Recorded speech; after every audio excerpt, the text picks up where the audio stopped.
Does a $5,000 ticket give you the right to treat people like trash? Victoria Vanderbilt thought so. Standing in the aisle of a Boeing 747 on Christmas Eve, she looked at the young black woman sitting in seat 1A, a woman wearing a faded hoodie and headphones, and decided that she didn't belong. Victoria screamed, humiliated, and demanded the girl be removed by security. She wanted a show of power. She got one. But she didn't realize that the girl she was spitting on wasn't just a passenger. She was the one who signed the pilot's paycheck. Watch until the end to see the moment Victoria's face freezes when the captain drops the ultimate truth bomb. You do not want to miss this karma.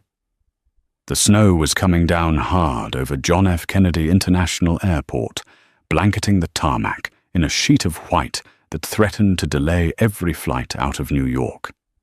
Inside Terminal 4, the air was thick with the frantic energy of Christmas Eve. People were rushing, children were crying, and the smell of cinnamon pretzels mixed with expensive perfume. In the exclusive Aurora Airlines Diamond Lounge, however, the chaos was muffled by thick glass walls and soft jazz. This was a sanctuary for the elite, the CEOs, the celebrities, and the old money families flying to London for the holidays.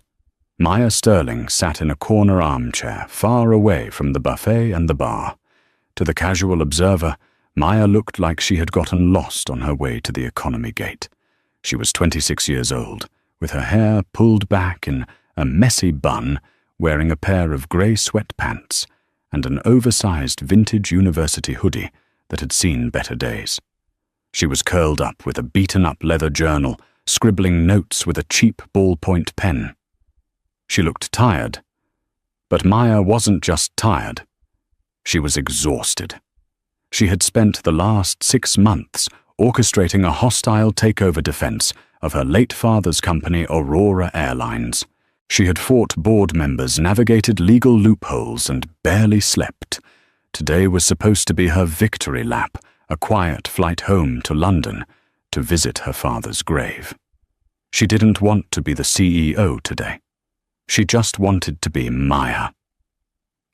"Excuse me, is there a reason why the service in here is moving at a glacial pace?" The shrill voice cut through the quiet hum of the lounge like a serrated knife. Maya looked up. Standing at the marble coffee bar was a woman who radiated wealth and malice in equal measure.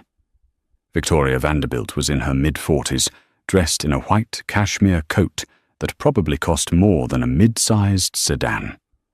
Her blonde hair was sprayed into an immovable helmet of perfection, and her fingers adorned with diamonds the size of grapes were drumming impatiently on the counter. The young barista, a boy named Leo, who couldn't have been more than 19, looked terrified. "I'm sorry, Miss Vanderbilt. The espresso machine is acting up, and I don't care about your machine," Victoria snapped, slamming her hand down. "I am a Diamond Medallion member. My family has been flying this airline since before you were born. I asked for a soy latte, extra foam, exactly 140 degrees 10 minutes ago. I'm making it right now, Mom." Leo stammered, his hands shaking as he poured the milk. Maya watched her brow furrowing. She hated this. She hated how people with a little bit of money thought it gave them a license to dehumanize service workers. She closed her journal and stood up, stretching her legs. As Leo went to hand Victoria the cup, the shaking of his hands caused a tiny splash of hot coffee to spill over the rim. A few drops landed on the pristine white counter. Not a drop touched Victoria's coat, but she recoiled as if he had thrown acid at her. "You incompetent idiot!" Victoria screeched. She swiped her hand out, knocking the cup from Leo's hand. The cup hit the floor with a wet smack, exploding hot coffee all over Leo's apron and shoes. The lounge went deadly silent. "Look what you made me do!" Victoria yelled, not even glancing at the mess she had created. "Now the smell of cheap coffee is in my sinuses. Someone get a manager. I want this boy fired immediately." Leo looked like he was about to cry. He grabbed a rag and bent down to wipe the floor. "I'm so sorry, I'm so sorry." "Stop," a calm voice said. Maya stepped between Victoria and the kneeling boy. She didn't look at Victoria, she looked at Leo. She crouched down, ignoring the coffee seeping toward her sneakers. "Leo, leave it. You don't need to clean that up right now." "Are you burned?" Leo looked up, eyes wide. "No, miss. I'm okay, but I need to clean." "Stand up," Maya said gently, offering him a hand. "Excuse me." Victoria's voice dropped an octave, dripping with venom. She turned her glare onto Maya. "Who do you think you are? The janitor's daughter, step aside. This incompetence needs to be punished." Maya stood to her full height. She wasn't tall, but she held herself with a posture that her father had taught her, shoulders back, chin up. She turned to face Victoria. "He made a mistake," Maya said, her voice even. "You made a mess. There's a difference. Accidents happen. Cruelty is a choice." Victoria laughed, a harsh, barking sound. She looked Maya up and down, her eyes lingering on the grey sweatpants and the fraying cuffs of the hoodie. "Oh, this is rich. A charity case lecturing me on behavior. Listen to me, you little street urchin. I don't know how you snuck into this lounge, probably used a stolen pass, or you're waiting for your shift to scrub the toilets. But do not speak to me. I am Victoria Vanderbilt. My husband owns half of Wall Street." "And that gives you the right to abuse a 19-year-old on Christmas Eve?" Maya asked. "It gives me the right to demand excellence," Victoria hissed. She stepped closer, invading Maya's personal space. "Now get out of my face before I have security drag you out, along with this incompetent barista." Maya stared at her for a long moment. She could have ended it right then. She could have pulled out her black titanium card, the one with the gold aurora crest that identified her as the owner and chairman of the board. She could have had Victoria banned from the flight instantly. But Maya was tired. And more than that, she wanted to see just how far this woman would go. She wanted to see the character of the person sitting in her first-class cabin. "Be careful, Miss Vanderbilt," Maya said softly. "The world is smaller than you think, and you never know who you're talking to." Victoria sneered. "I know exactly who I'm talking to. A nobody."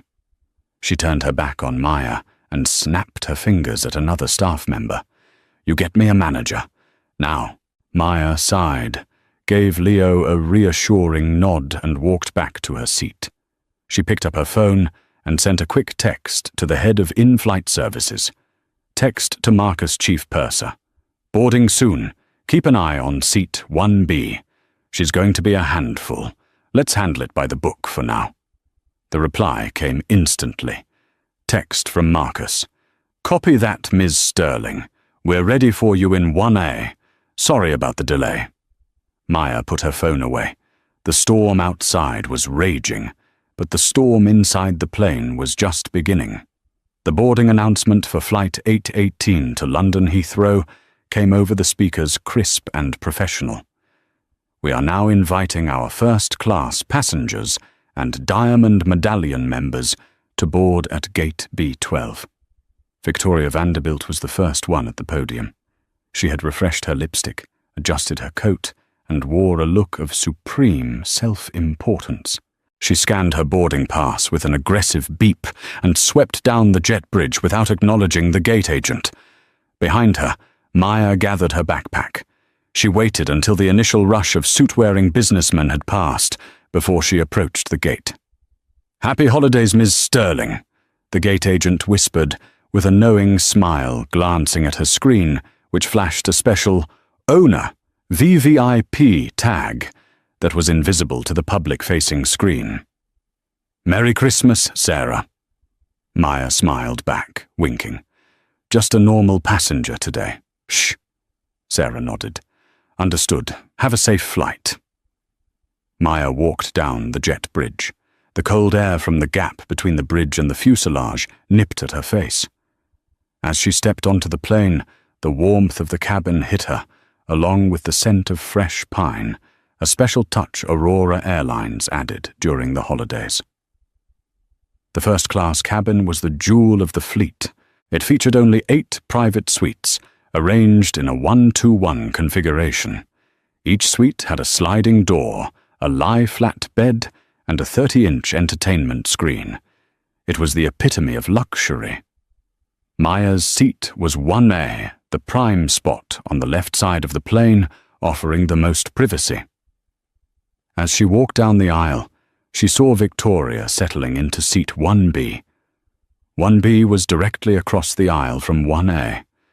Victoria was already making a fuss, demanding that the flight attendant take her coat immediately and complaining that the champagne wasn't chilled enough.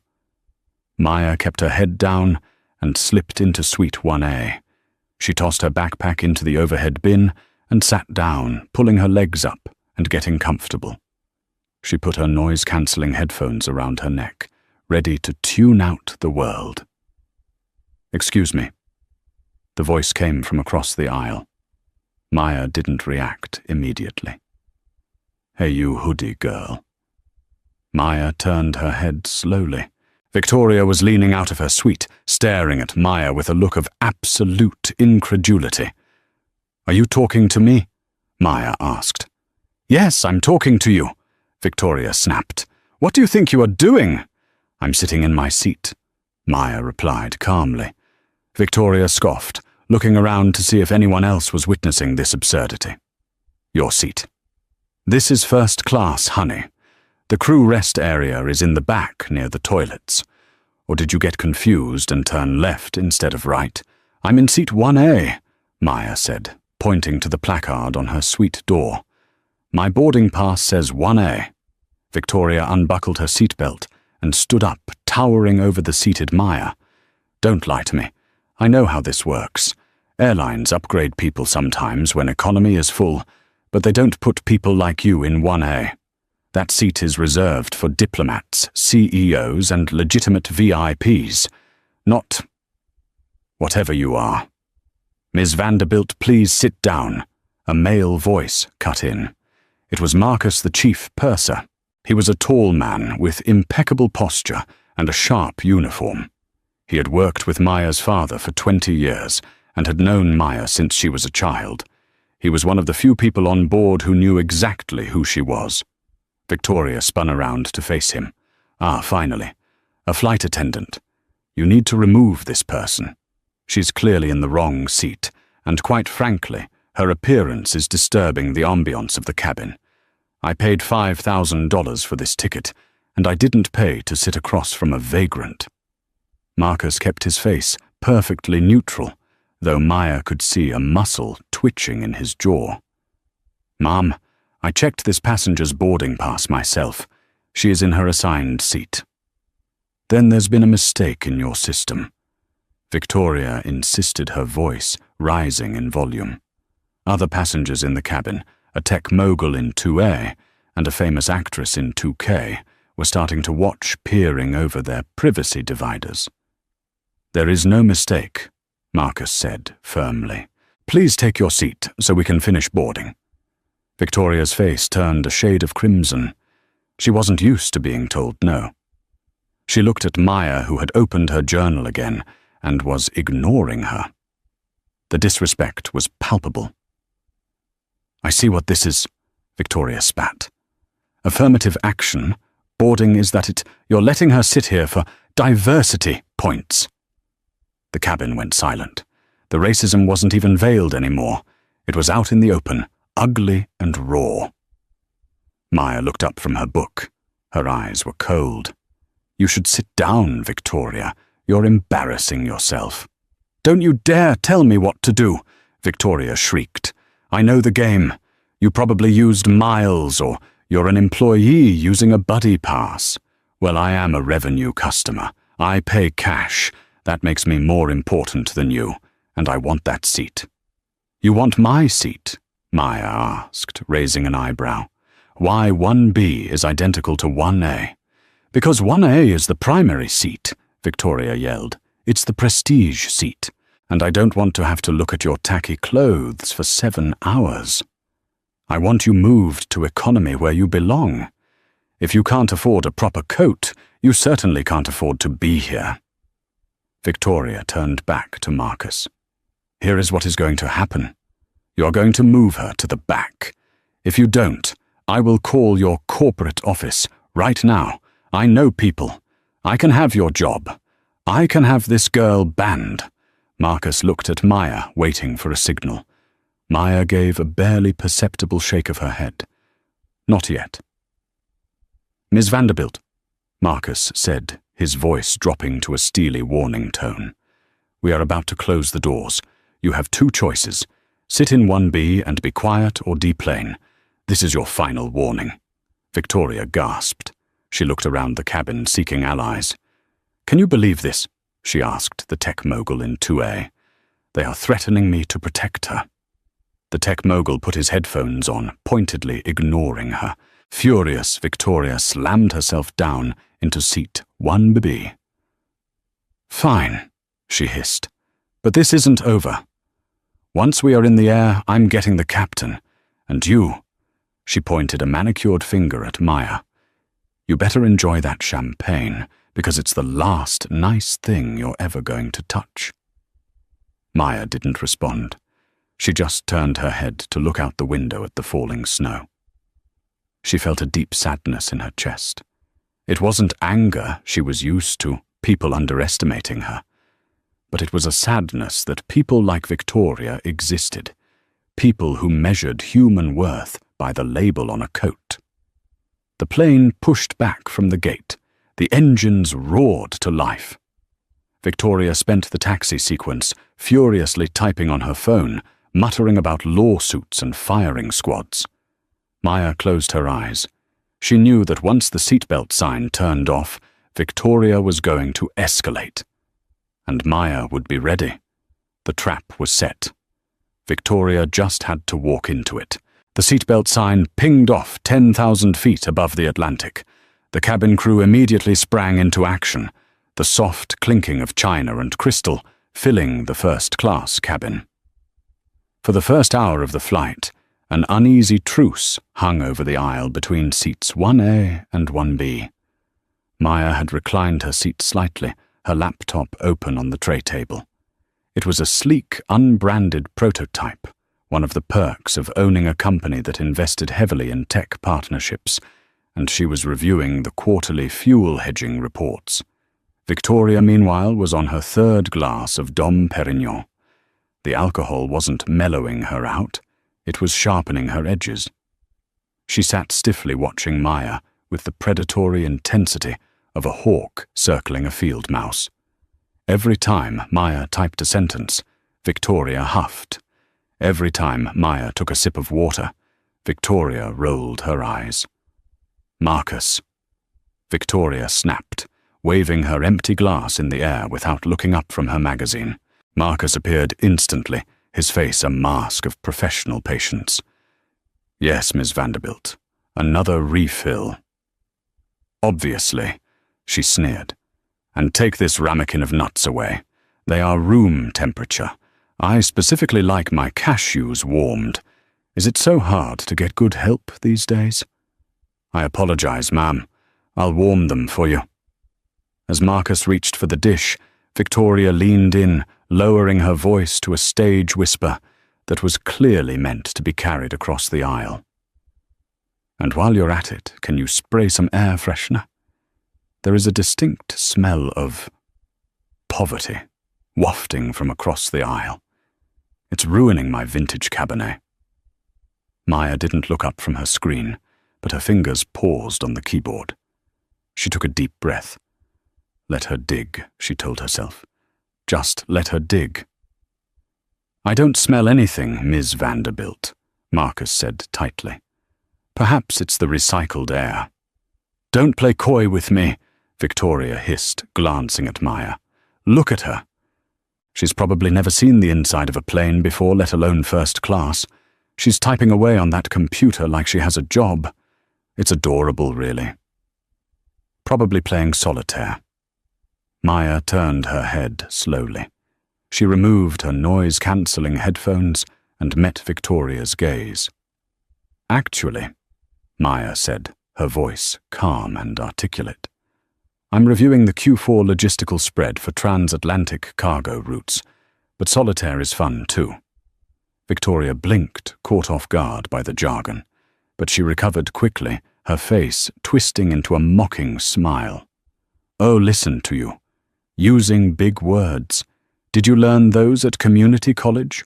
Or did you steal that laptop and are trying to figure out how to unlock it?" The man in seat 2A, Mr. Henderson, the tech mogul, groaned audibly. "Lady, give it a rest. She's not bothering anyone." "You are." Victoria whipped around in her seat to face him. "Excuse me, I am protecting the integrity of this cabin. We pay a premium for exclusivity. If they let just anyone in here, what is the point? Next thing you know, there will be chickens in the aisle and rap music blasting. You are the only one making noise." Mr. Henderson grumbled, putting his noise-cancelling headphones back on. Victoria turned back to Maya, seething. She felt isolated, and to a narcissist like Victoria, isolation felt like an attack. She needed to win.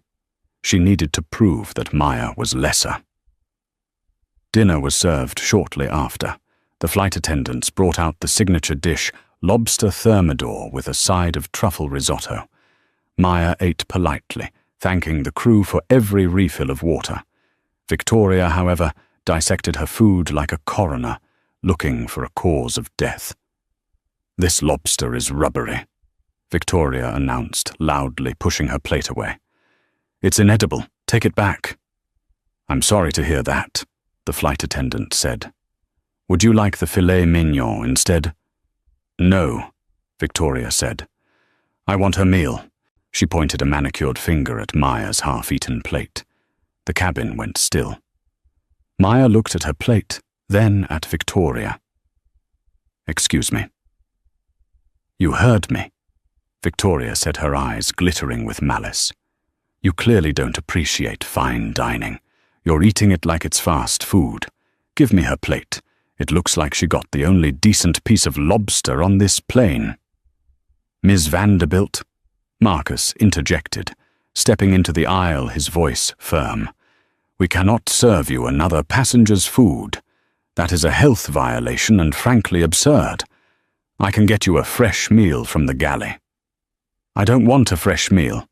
I want what I deserve."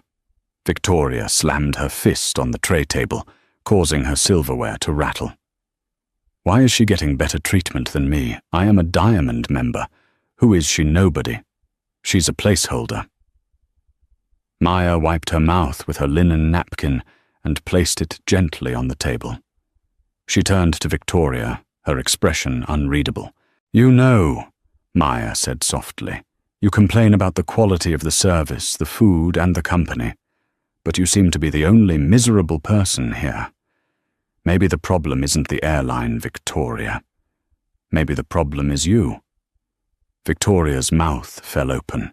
Her face turned a violent shade of purple. For a moment, she looked like she was going to lunge across the aisle. "You little—" Victoria sputtered, struggling for words. "You will regret speaking to me. I promise you that. By the time we land in London, you'll be in handcuffs." Maya turned back to her window, watching the moonlight reflect off the clouds. "We'll see," she whispered. Victoria didn't eat the rest of the flight. She just sat there, drinking more wine, her eyes fixed on Maya's back, plotting.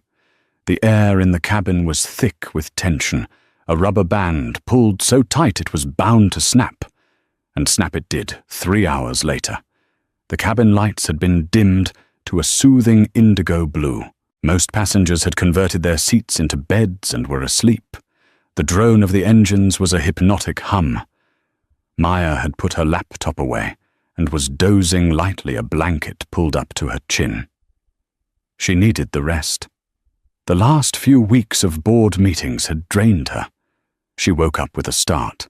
Someone was screaming. "Thief, someone help, thief!" The lights in the cabin flooded on, blindingly bright. Maya squinted, shielding her eyes. Across the aisle, Victoria was standing in the middle of her suite, tearing the cushions off her seat and throwing pillows onto the floor. "My bracelet!" Victoria shrieked. "My diamond tennis bracelet. It's gone. It's worth $50,000. Marcus and 2 other flight attendants came running from the galley. "Miss Vanderbilt, what is happening? Please lower your voice. People are sleeping." "Screw your sleep," Victoria yelled. "I went to the bathroom for 2 minutes. 2 minutes. I left my bracelet on my tray table because it was scratching my wrist. When I came back, it was gone." She spun around, her wild eyes, landing instantly on Maya. "She took it," Victoria said, pointing a shaking finger. "She stole it." Maya sat up, fully awake now. "What I've been sleeping for the last 2 hours." "Liar!" Victoria lunged toward the aisle, but Marcus blocked her path. "I saw you eyeing it earlier. You were staring at my jewelry in the lounge. You've been jealous of me since the moment you saw me. You waited until I went to the lavatory and you swiped it. Miss Vanderbilt, that is a serious accusation." Marcus said, his voice grave. "Did you see Miss Sterling enter your suite?" "I didn't have to see it," Victoria screamed. "Look at her. Look at how she's dressed. Do you think she can afford to be here?" "No, she's a grifter. She probably stole the ticket and now she's stealing my diamonds." Victoria turned to the other passengers who were now waking up confused and irritated. "Check your bags. Everyone check your wallets. There is a criminal among us." Maya stood up slowly. She was calm, dangerously calm. "Victoria, I did not touch your bracelet. Check under your seat. Check your purse. I haven't left my pod." "Don't you tell me what to do," Victoria spat. "I want her searched, right now. Strip search her if you have to. I want my property back." "We cannot strip search a passenger, ma'am," Marcus said, horrified. "Then I'll do it myself." Victoria tried to push past Marcus, her hands clawing toward Maya. "Sit down," Marcus barked, using a command voice that actually made Victoria pause. "Miss Vanderbilt, if you do not sit down, I will have to restrain you. That is a federal offense." Victoria huffed, straightening her coat. "Fine. Then call the police. Have them waiting at Heathrow. And until then, I want her bag searched. That is my right. If you don't search her bag, you are an accomplice." Marcus looked at Maya, his eyes apologizing silently. "Miss Sterling, to put this to rest, would you consent to a search of your carry-on? You don't have to, but—" "It's okay, Marcus," Maya said calmly. She reached up and pulled her battered backpack from the overhead bin. She placed it on her seat. "I have nothing to hide." Victoria smirked, crossing her arms triumphantly. "Oh, we'll see about that. Dig deep. Check the lining. Rats like her are good at hiding things." Marcus opened the backpack. He pulled out a few books, a toiletry kit, a change of clothes, simple jeans and a t-shirt, and the laptop. He patted down the sides. He checked the pockets. "There is nothing here, Miss Vanderbilt," Marcus said, repacking the bag. "No jewelry." "Check her person," Victoria demanded. "It's in her pocket. It's in her bra." "That is enough." Mr. Henderson from seat 2A stood up. He was a large man, imposing. "I've been awake the whole time, lady. She hasn't moved. You, on the other hand, have been thrashing around like a maniac. Check your own damn seat." "How dare you?" Victoria started. "Actually—" Maya cut in her voice, cutting through the noise like a razor. She stepped out into the aisle. "Let's do this. Marcus, call the captain. Tell him we have a situation in first class that requires his authority, and tell him to radio Heathrow police." Victoria laughed, a high, brittle sound. "Oh, trying to bluff good. I want the captain here. I want him to see what kind of trash he's flying." "Yes." Maya said, her eyes locking onto Victoria's. "Let's get the captain, because when he gets here, Victoria, this flight is going to end very differently than you think." Marcus nodded. "I'll call the flight deck." Victoria sat back, a smug smile plastered on her face. She thought she had won. She thought Maya was trying to scare her off. She didn't realize that by demanding the captain, she had just summoned the only person on the plane who answered directly to Maya Sterling. As they waited, Victoria leaned over. "You can drop the act," she whispered. "Just give it back, and maybe I won't press charges. I know you need the money. It must be hard seeing people like me live lives you can only dream of." Maya looked at her, not with anger, but with pity. "Victoria, the only thing I'm going to take from you is your pride." The curtain at the front of the cabin parted. The captain emerged. He was a silver-haired man with 4 gold stripes on his shoulders and a look of stern authority. "What is the problem here?" Captain O'Malley asked, his voice booming. Victoria shot up from her seat. "Captain, thank God. This woman," she pointed at Maya, "stole my $50,000 diamond bracelet. I want her arrested." Captain O'Malley frowned. He looked at Victoria, then he looked at Maya. His eyes widened slightly as he recognized the young woman in the hoodie. He opened his mouth to speak, to say, "Ms. Sterling." But Maya held up a hand, stopping him. She wasn't done yet. She wanted the trap to snap shut completely. "Captain," Maya said, her voice changing, dropping the soft tone and adopting the sharp, commanding cadence of a boardroom executive. "This passenger is accusing me of a felony. She has disrupted the flight, harassed the crew, and verbally assaulted another passenger. I would like you to follow protocol for a level 2 disturbance." Victoria laughed. "Listen to her giving orders." "Captain, arrest this girl." Captain O'Malley didn't look at Victoria. He looked at Maya, standing straight in her sweatpants, radiating power. "Ms. Vanderbilt," the captain said slowly, turning to the irate woman, "you are accusing this passenger of theft. Yes, I know she has it. And you are absolutely certain, 100%. "Very well," the captain said. He turned to Marcus. "Marcus, turn the cabin lights to full bright. We are going to do a sweep of Ms. Vanderbilt's suite. If the bracelet is not found, we will have to make an emergency landing in Dublin to handle a theft in international airspace. Is that what you want, Ms. Vanderbilt?" "Yes," Victoria cried. "Land the plane. I don't care. I want justice." "Okay," Maya said. "Marcus, tear 1B apart." Marcus stepped into Victoria's suite.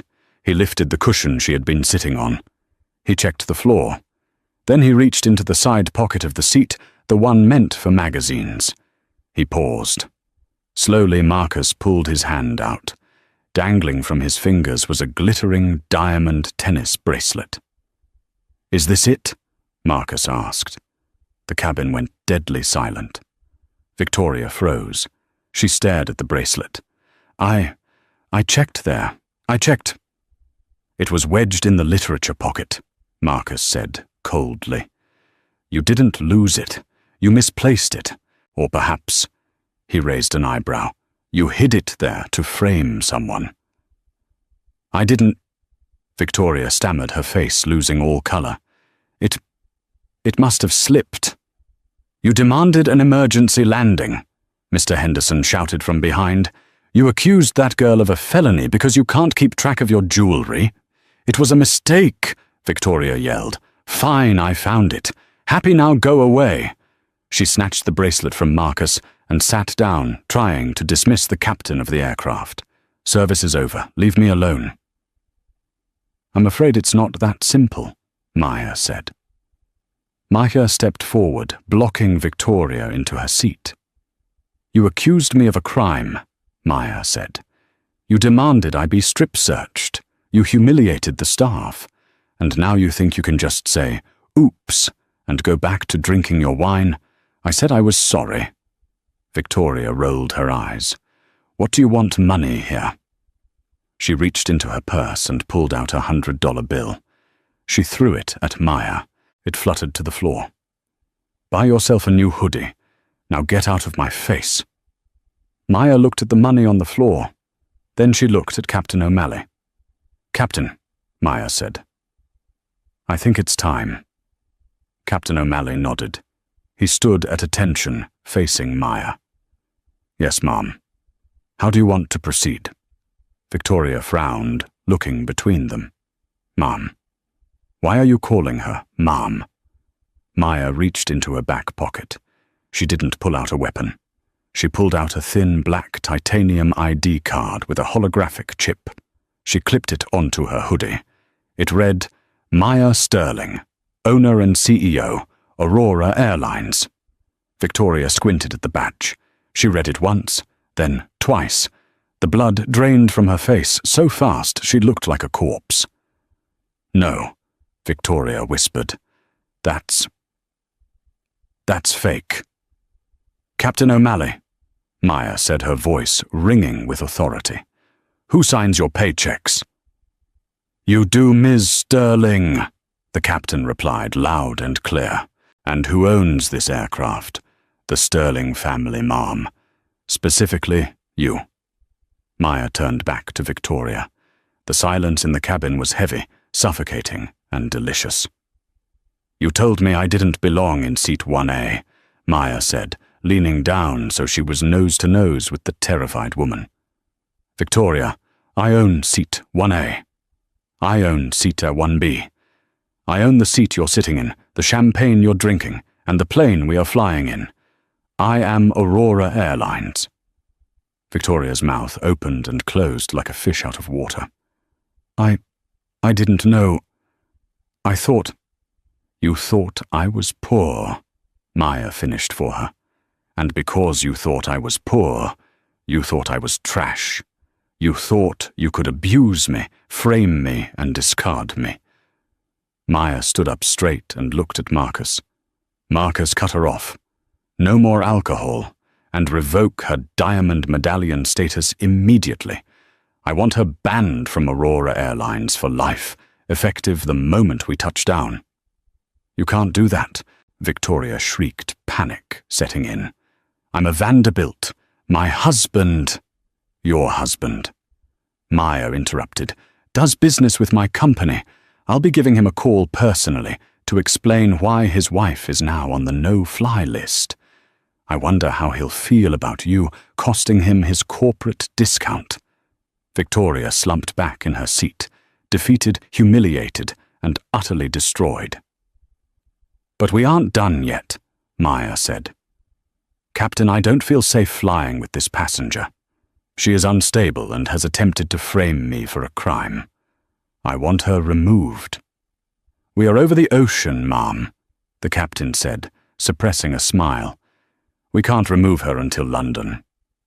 "Actually," Maya said, glancing at the flight map on the screen, "we are passing near Iceland, and I believe we have a technical stop for fuel in Reykjavik if the owner mandates it." Victoria's eyes bulged. "You wouldn't?" Maya smiled a cold, hard smile. "I have the money. I have the time. Captain, divert the plane to Reykjavik. Let's drop off the trash." The announcement from the flight deck crackled over the PA system, cutting through the murmurs of the stunned passengers. "Ladies and gentlemen, this is Captain O'Malley speaking. We have a situation on board that requires the immediate removal of a disruptive passenger. As such, we are diverting to Keflavik International Airport in Reykjavik, Iceland. We will be on the ground in approximately 30 minutes. We apologize for the delay in your arrival to London, but the safety and comfort of our owners and guests are our top priority." The plane banked sharply to the left. The engines whined as the thrust reduced, and the nose of the massive Boeing 777 dipped toward the dark, icy waters of the North Atlantic. Victoria sat frozen in seat 1B. Her face was a mask of pure terror. She looked out the window, seeing nothing but pitch blackness. "You can't be serious," she whispered, her voice trembling. She turned to Maya.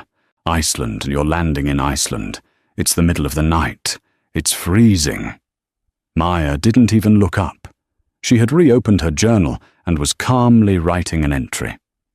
"You should have thought about that before you tried to frame me for a felony, Victoria." Maya said, her pen scratching against the paper. But it's Christmas Eve," Victoria pleaded. Tears were now streaming down her face, ruining her perfect makeup. "I have a connection in London. My family is waiting for me in Gstad." "You can't leave me in Iceland." "I can, and I am," Maya replied coolly. Victoria unbuckled her seatbelt and scrambled into the aisle, dropping to her knees beside Maya's seat. It was a pathetic sight. The woman who had been screaming about her superiority an hour ago was now begging at the feet of the woman she had called a street urchin. "Please!" Victoria sobbed, grabbing the armrest of Maya's suite. "I'm sorry. I'm so sorry. I was stressed. I was drunk. I'll pay you. I'll give you $10,000. Just tell the captain to turn around." Maya stopped writing. She turned her head and looked down at Victoria. Her eyes were not angry. They were devoid of any sympathy. It was the look of a judge delivering a final sentence. "Marcus!" Maya called out softly. The chief purser appeared instantly. "Yes, Ms. Sterling." "Please remove this woman's hands from my suite. She is soiling the leather." Marcus stepped forward. "Ms. Vanderbilt, please return to your seat for landing. The Icelandic authorities have been notified and are meeting the aircraft." "Authorities!" Victoria shrieked as Marcus firmly guided her back to seat 1B. "You called the police over a misunderstanding." "It wasn't a misunderstanding," Mr. Henderson called out from seat 2A. "It was a hate crime, lady. Enjoy the snow." The descent was rough. The winds over Iceland were howling, shaking the plane violently. Every bump made Victoria gasp. She clutched her armrests, her knuckles white. She looked around the cabin for sympathy, but she found none. The actress in 2K was filming her with a phone. The businessman in 3A was cheering. Victoria Vanderbilt, the woman who thought the world revolved around her, was realizing she had just spun out of orbit. The wheels touched down on the icy tarmac with a heavy thud. The reverse thrusters roared, slowing the beast of a plane down.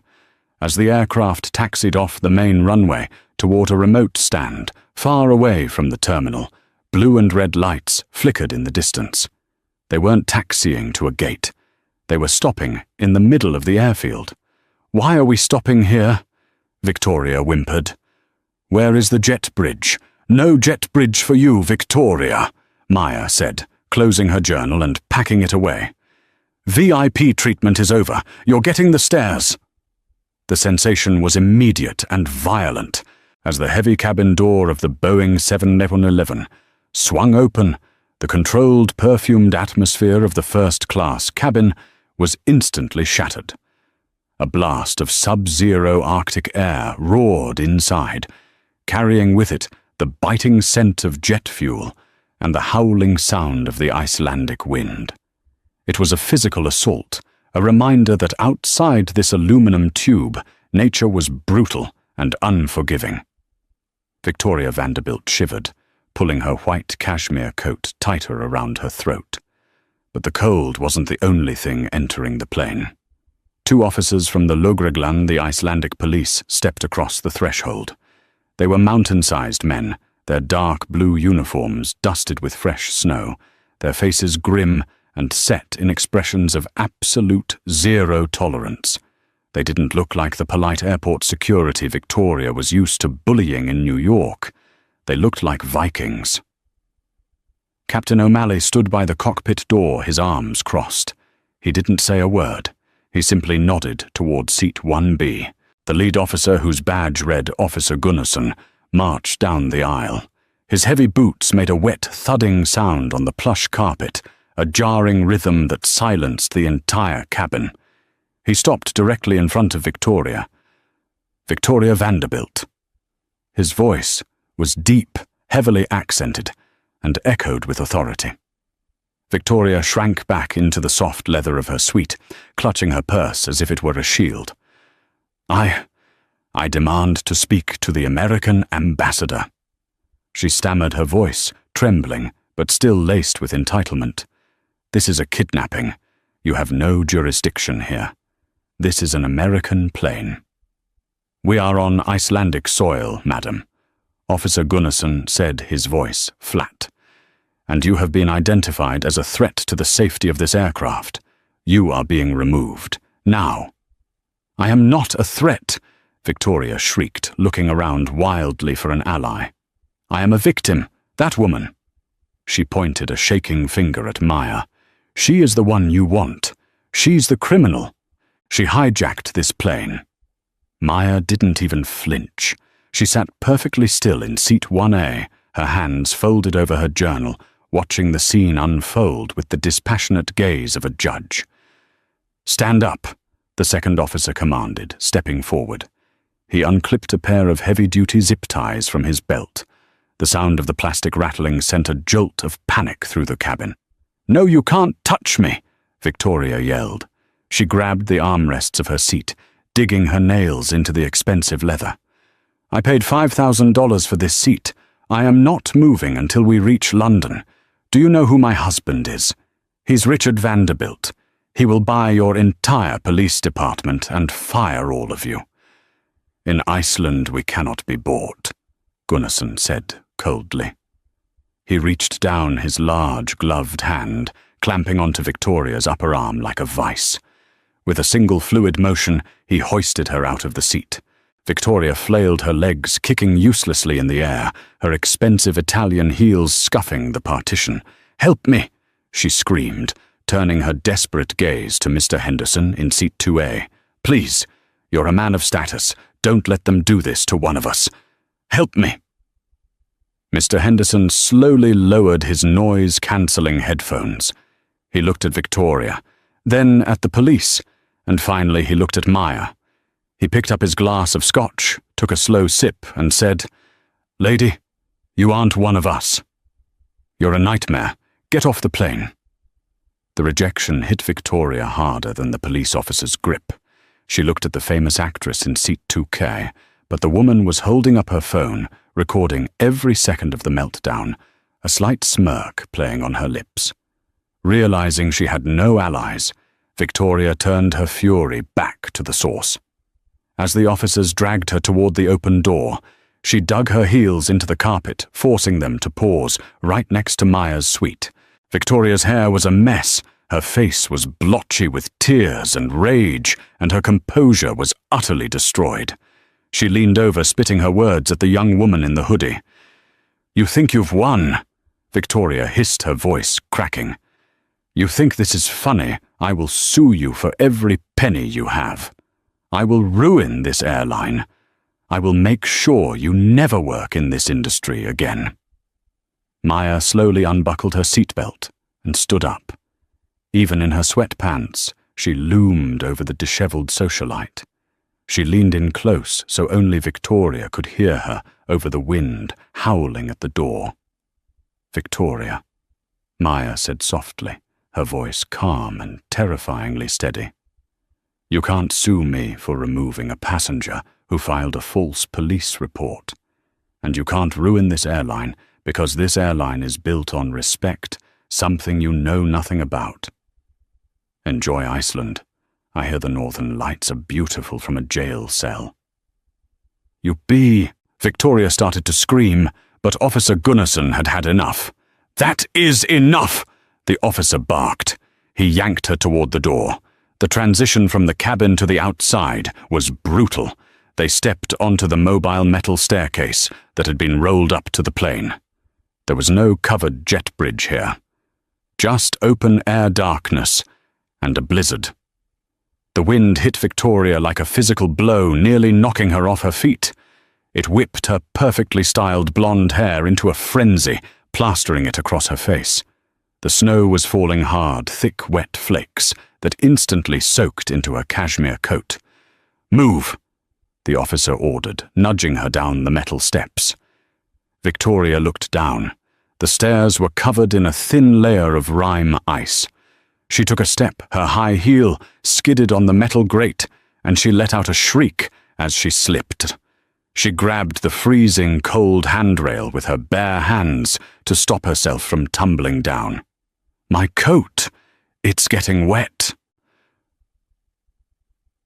She wailed, her voice snatched away by the gale. From the warmth of the cabin, the passengers watched through the windows. It was like watching a silent movie. They saw Victoria Vanderbilt, the woman who had terrorized a 19-year-old barista and tried to frame a CEO struggling down the icy stairs like a newborn deer.